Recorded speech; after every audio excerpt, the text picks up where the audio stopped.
Hello and welcome to a special extra video that is brought to you because it's been sponsored by Jane Street, and we are very grateful to Jane Street for doing that. I'll show you the puzzle. Well, I'll show it to you now. Why not? Why not? This is it. It's called City Planning, and we'll look at that and its rules and so on in a moment. But I want to tell you why Jane Street want to sponsor this video, as they do for us very occasionally. It's partly because they've put together the puzzle that we're going to solve today. And in case you don't know about Jane Street, they're a quantitative trading firm. They've got offices. Well, I should know the location of the offices because Simon did a puzzle based on that before. They're in New York, London, Amsterdam, Singapore, and Hong Kong. And what Jane Street do is basically they use techniques from things like machine learning and programmable hardware and statistics and distributed systems, and they use them to trade on markets around the world in a quantitative fashion. Now, why is Jane Street interested in creating a fun puzzle for us to solve on this channel? Well, the people who work there are obsessed with solving puzzles and complex problems every day as part of their work, and Simon and I can attest to that. We were lucky enough to get a guided tour of their London offices, and puzzle culture really is embedded within the walls there. Even I think, in fact, on the walls there are puzzle artworks and rooms named after puzzles and things, and it's just they are wonderful. It's an environment in which puzzles and problem solving is truly valued as something to help with not just work but with life. And frankly, if Simon and I had employers like that, we would have possibly never checked out of that kind of office life and started cracking the cryptic. Now, if you want to try more puzzles like the one today, please check out the puzzle page. It'll be in a link in the description field below the link for today's puzzle. And there are hundreds of maths puzzles and logic puzzles and Sudoku type puzzles and the like for you to test your skills on. And while you're there, what you could check out the open roles Jane Street is currently hiring for. There are always quite a few. And even though they're a financial firm, they don't necessarily expect you to have a background in finance or anything like that, or any other maths, science, or whatever field. They're just looking for really clever people who like solving problems, and they figure that they can adapt that problem solving ability to the work environment and do well out of it. So it does well for the people who fit into that. Check it out, because we think they're a very good fit, frankly, if you're viewing this channel, and that's why we've accepted this sponsorship, and it's very kind of them. We're really grateful to Jane Street. We're really grateful because they've got someone who creates puzzles for us to solve as well. This is brilliant. And this one is called City Planning. So I'm going to go through the rules now, and you can go to the link, as I said, and try this puzzle. I honestly don't know how this interface is going to work, so I will be finding that out along with you. Now, here are the rules. We've got a sort of grid, a city grid here, I think. You're a city planner tasked with beautifying an 8-block square area of the city with trees, fountains, umbrellas, and boulders.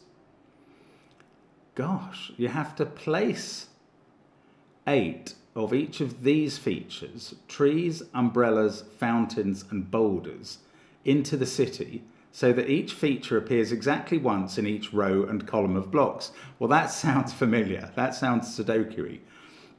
Features cannot be along a diagonal with themselves, nor on a building. Well, that was expected, not being able to put them on a building. I wasn't expecting that they can't be on a diagonal.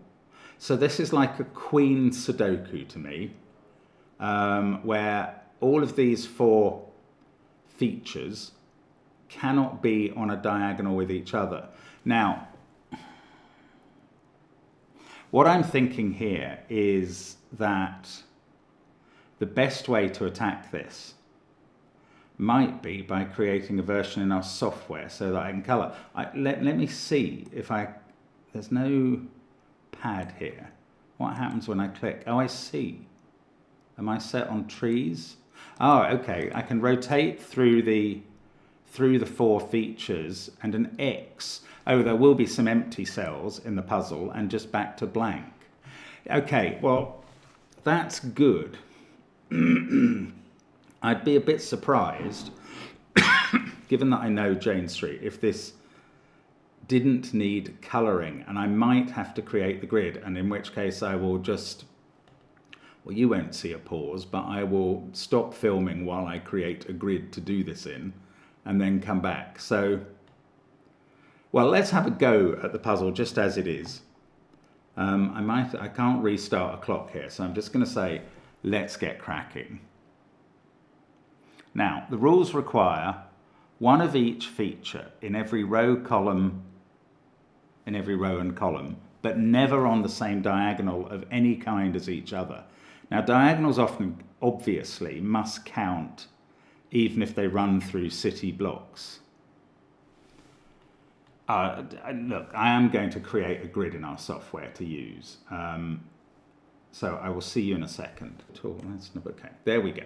That is the grid that I'm going to use in the right place. So we've got we've got red, green and blue, and we've got one each already positioned in this puzzle. Right, now I can restart this clock and say, let's get cracking with the rules which I will put on the puzzle.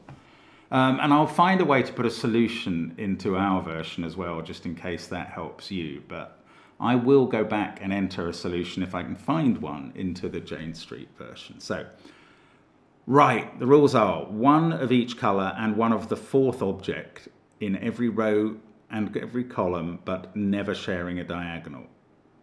So how do we start this? Right, we start this with green in this column. I just want to check that that is the giveaway. I think it is. Yes, it is. Okay. So I can put green in there straight away because this green sees those 2 on diagonals and that one horizontally. So green in the final column has got to be there. Shall I use the brighter green colour? There we go. Now, does that give me anything else? It probably doesn't, because that, I suspect there aren't going to be many giveaways in this.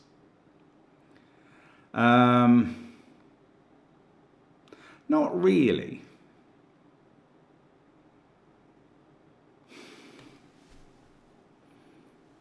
Okay, I am going to then use a technique that I would use solving this, which is to colour all the cells that can't be green now, because they're either in a row or column with the greens we already have, or in this puzzle on a diagonal with them.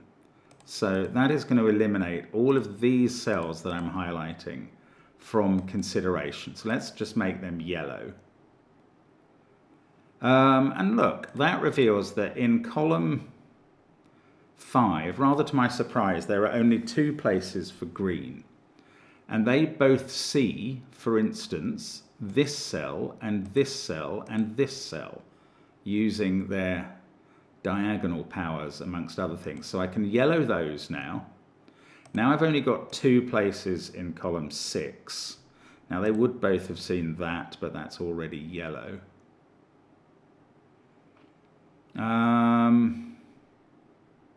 Okay, in row 1, because there has to be one in row 1. I've got 2 places. I don't know, I can't get anything out of that.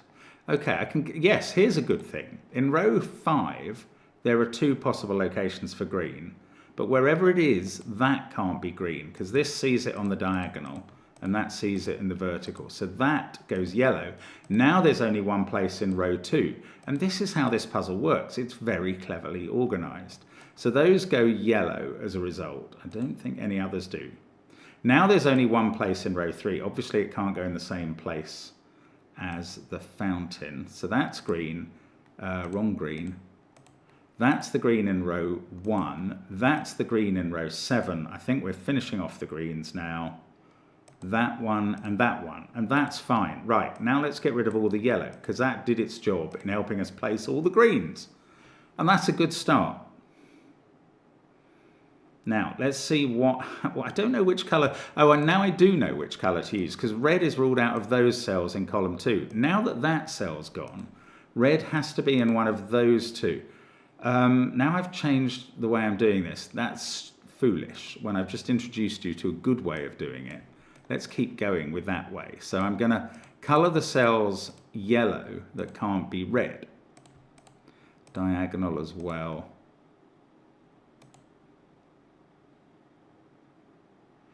That's a thought I hadn't had actually. One way of doing this puzzle would be to find cells. I mean, that one's an interesting place. It sees red, blue and green. But if it had to be a feature, it would have to be the fourth feature, which I'm going to make purple, I guess. Anyway, now red is in one of these two places in column 2. And they mean we can rule out, I think, only that one, disappointingly. So my plans of going big on column 2 have foundered a bit. Red in the final column. Ah, of course, the final column needs one of each. That's a different way of approaching this puzzle. Blue is ruled out of there. Red is ruled out of there. Okay, we might come back and do it that way in a bit, but there are clearly different ways of attacking. I'm hoping my way worked for greens, so I'm going to carry on. Red is in one of those two cells in the final column. That rules out this one at least. I'm struggling a bit on red. Maybe red was a bad choice to study next. Oh no, hang on. There's those two in column 6, but they're quite far apart. They see that cell, and they don't share there's no diagonal cell that they both see, so that's not actually very helpful. Oh, yes, here we go though. What I should think about is in this column, because of the 4-cell office block, I need one red and one blue, and obviously I know which way round they go. So I can put those both in now. Let's use the darker blue. Right. So now we're cooking. Red is there. Now, I'm highlighting the cells that red can't go in, and that's really expanded my game a bit. So all of those have gone yellow. Now, red, there is a red in one of these two, and there is a red in one of those two, in rows 6 and 8. That's the only place for red in row 5, and that sorts out that this can't be red, so we can put them into row 6 and 8. This red sees those two cells, and that becomes red. They're yellow. Okay, then we've got a sort of red uncertainty. Have we? Or does this? No, this clears it up because that looks up at that cell. So reds are resolved. There go the reds, and we can get rid of all the yellow shading because it dealt with the reds. Now I'm gonna take on blues. Oh, yeah, I'm glad I wasn't seduced by the notion of kind of trying to work out which of these was red, blue, and purple, because that might have been a tricky way of going about this puzzle. Maybe if there are lots of rows and columns where there are only 4 to place, that would be good. But I think it may be only columns 6 and 8, given the givens, to coin a phrase. Right, I am going to look at blues next. Let's colour in the cells where blue cannot go because of vertical and horizontal first.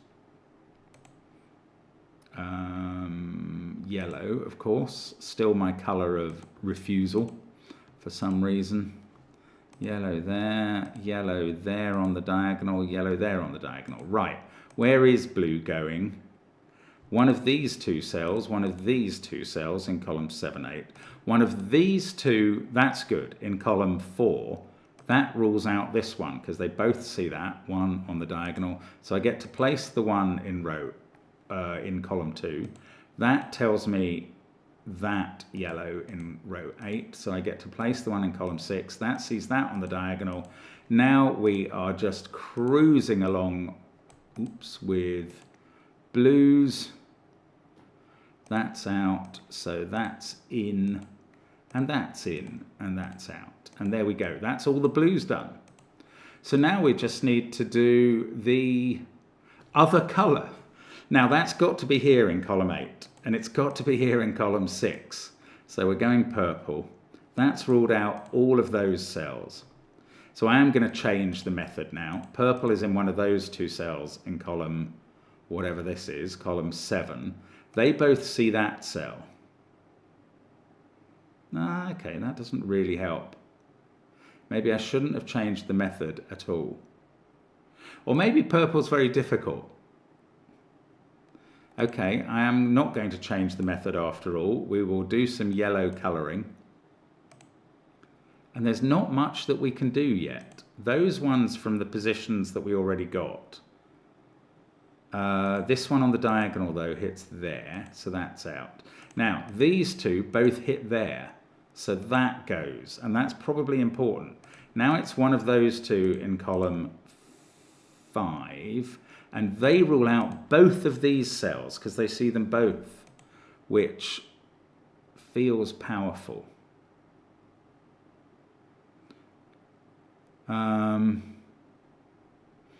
Although, then what? So one of those two in row 4 means that that's ruled out. One of those two in row 6 rules out that cell. Look, I think that got ruled out of one of the other colours, but they both see that one, so that goes yellow. Now there's only one place in column 1 for purple. That's going to resolve purple here in column 5. Now I can do a bit more yellowing, a tiny bit more yellowing. That purple, oh no. So one of those two positions, really, are neither of those ruled out? Not yet. But one of those two positions, okay, that's going to rule out that. But now we're still left with one of those two, or are we? I sort of think we are. Oh no, column 3, there's only one position, it's got to be there. Now column 4, there's only one position, it's got to be there. Now column 2, there's only one position, and that rules it out of there and puts it up there. And that, let's get rid of the yellow, that is our disposition of digits. And I'm going to fill them in to Jane Street City Puzzle Grid, City Planning Puzzle Grid. And purple is going in columns 7, 4, 2, 5, 8, 1, 3, 6. How good are you at remembering phone numbers? Oh no, I should do red first of all, shouldn't I? Let's do red. That's going in columns 4, 7, 1, 8, 5, 2, 6, 3. 4, 7, 1, 8, 5, 2, 6, 3.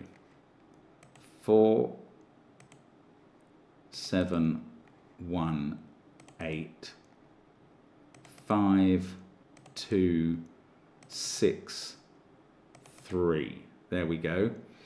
I don't know why I was choosing red, because green is what comes up first. That's going in columns 6, 3, 5, the one that's already placed, and then 1, 4, 2, 8. 6, 3, 5, 1, 4, 2, 8. That's not good, because I can see I've gone wrong now. Those two greens, okay, that's good, because I just realised I was meant to leave a gap. Sorry, that's all right, I haven't gone wrong. 6, 3, 5, then the gap for the one that was already done. 1, 4, 2, 8. So that looks okay. Then I shall do the blues, the fountains, 3, 6, 8. I'm listing the column numbers. 3, 6, 8, 1, 4, 7, space 2. 3, 6, 8, 1, 4, 7, I think I said, space 2. It looks like that works. Yeah, okay, and then it's the boulders. What an interesting urban planning feature boulders are. They're purple for me. That would be even more interesting. Columns 7, 4, 2, 5, 8, 1, 3, 6. 7, 4, 2, 5, Now, I don't know if I'm going to get a success message here. We'll find out in a moment. Maybe I just get to submit this. No, no success message. Oh, maybe, yes, of course, when I hit submit, I might get a success message. So let's see if that does happen when I hit submit. Yes, that's right. You solved city planning. So it's a great puzzle. I mean, if you've learnt techniques off this channel, then maybe, look at the lovely confetti that we get from that. Then maybe you've learnt how to do that sort of puzzle along with us. But it's a clever one. It's a clever one, a very interesting little city beautification feature there from Jane Street. And as I say, their offices don't need any beautification. They're excellent. And give them a try. And as I say, on the links under the video, as well as playing this puzzle, and I will also put up a link to play it in our software. I'll tell you what I'll also do in our software is I will put a 1 in the red cells, 2 in the green cells, and 3 in the blue cells, and 4 in the purple cells. And you will be able to work out, if you just click on that link, how to solve the puzzle. And it will give you, by the time you try it, an error message. I mean, not an error message, a success message. Great fun. Thank you to Jane Street. Thank you to you for watching, as always. We'll be back with more Sudoku on the channel today. And bye for now.